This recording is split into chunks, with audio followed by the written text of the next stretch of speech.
সালে এক শিক্ষার্থী এইচএসসি পরীক্ষা পাশ করেছে, অভিজিৎ হাওলাদার।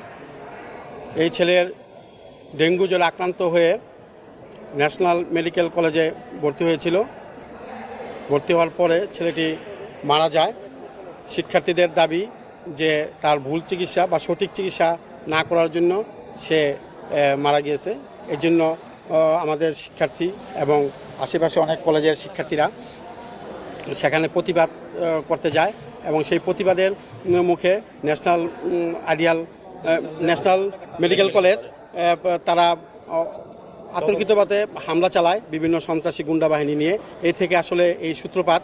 তো আমরা আমাদের শিক্ষার্থীদের 18 তারিখ থেকে বারবার নোটিশ, বিভিন্নভাবে গ্রুপে বিভিন্নভাবে মেসেজ দিয়ে তাদেরকে এই ধরনের কর্মকাণ্ড বা কোনো ধরনের সভা সমাবেশ বা মিছিল করতে নিষেধ করেছি। আমরা প্রতিদিনই আমরা বিভিন্নভাবে তাদেরকে মেসেজ পাঠাচ্ছি, তারপরে নোটিশ দিচ্ছি, কিন্তু কোনোভাবেই আমরা তাদেরকে থামাইতে পারতেছি না।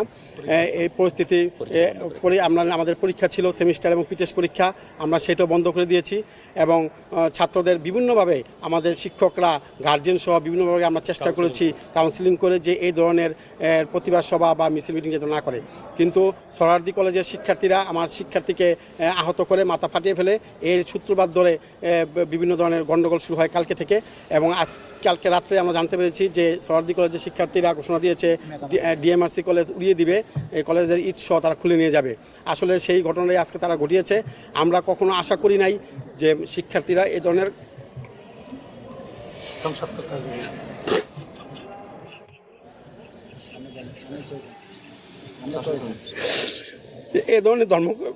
কর্মকাণ্ড করতে পারে, ধ্বংসযোগ। সকল শিক্ষা প্রতিষ্ঠানের শিক্ষার্থীদের তাদের লেখাপড়া, তাদের কাজও লেখাপড়া, কিন্তু তারা আজকে এই ঢাকার সুনামধন্য টপ 10-এর একটি কলেজ, এই কলেজ এত সুন্দর একটি কলেজকে কীভাবে তারা ধ্বংস করলো। আসলে শিক্ষার্থীর সাথে কিছু ছাত্র অছাত্র, কিছু ভাড়াটে, বিভিন্ন কুচক্রী মহল এখানে এসে আজকে এই ধরনের অপকর্ম করেছে। কিন্তু দেখেন আমাদের শিক্ষকরা কবি নজরুল সরওয়ার্দী কলেজের শিক্ষার্থীদের আমরা সেভ করে দিয়েছি এবং আমাদের শিক্ষকরা আহত হয়েছে তাদেরকে সেভ করার জন্য। তারপরও তারা আমাদের ক্ষান্ত করেনি। আমাদের প্রায় 50 থেকে 60 কোটি টাকার ক্ষতি করেছে। আমাদের যে অ্যাকাউন্টসের যে বোল্ডার ছিল যে সেটা ভেঙে সার্টিফিকেট, শিক্ষার্থীদের সার্টিফিকেট নিয়ে চলে গেছে। তারপরে টাকা পয়সা নিয়ে গেছে। আমার 3000 ফ্যান ধ্বংস করে ফেলছে। ল্যাপটপ নিয়ে গেছে প্রায় 20 থেকে 30টা এবং আমার কম্পিউটার সায়েন্স ল্যাব, কম্পিউটারের সব প্রায় 100-র উপরে আমার ছিল এবং সিসি ক্যামেরা আছে আমার 300-র উপরে। এই সকল সিসি ক্যামেরা নষ্ট করে দিয়েছে এবং টিভি, লিফট, আমার এখানে 5টা লিফট বড় বড়, এই লিফটগুলো নষ্ট করে দিয়েছে। হিসাব করলে 60 থেকে 70 কোটি টাকার বেশি হতে পারে।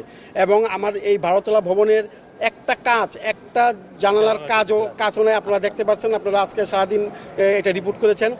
আমি প্রশাসনকে বারবার কথা বলেছি, প্রশাসনের সাথে সকাল থেকেই তাদেরকেই করছি, কিন্তু তাৎক্ষণিক সেই সময়ে আমরা প্রশাসনের কাউকে দেখতে পাই নাই। এই জন্য আমরা হয়তো প্রশাসন যদি আরেকটু শক্তভাবে ভূমিকা নিত হয়তো এটা সামাল দেওয়া যেত। কিন্তু আজকে এই ক্ষতি কারো কাম্য নয় এবং আমি কোনো শিক্ষার্থীর মাধ্যমে কোনো শিক্ষা প্রতিষ্ঠানে এই ধরনের ক্ষতি হোক, এটা কোনো শিক্ষক, কোনো জাতি এটা চায় না এবং এটা হওয়া উচিত না। আমরা দেখতেছি প্রতিটি কলেজে এই ধরনের ঘটনা ঘটতেছে, প্রতিনিয়ত একটি কলেজের সাথে একটি কলেজের সাথে একটি কলেজের ঘটনা ঘটতেছে, মারামারি পালাপালি। এবং এই একটা গ্রুপ খুলেছে ইউসিবি নামে একটা গ্রুপ, এই গ্রুপের মাধ্যমে ছাত্ররা বেশি হয়ে যাচ্ছে, উত্তেজিত এবং বিশৃঙ্খলা সৃষ্টি করতেছে। সরকারের প্রতি আমার বিনীত অনুরোধ থাকবে এই শিক্ষার্থীদের কলেজমুখী করার জন্য, বিশ্ববিদ্যালয়মুখী করার জন্য যে ধরনের পদক্ষেপ নেওয়া দরকার সরকারের দ্রুত এই সিদ্ধান্ত নিতে হবে। ছাত্রদেরকে পড়াশোনায় রাখতে হবে, না হলে আজকে দেশকে আরও অন্য দিকে নিয়ে যাবে। এখানে বিভিন্ন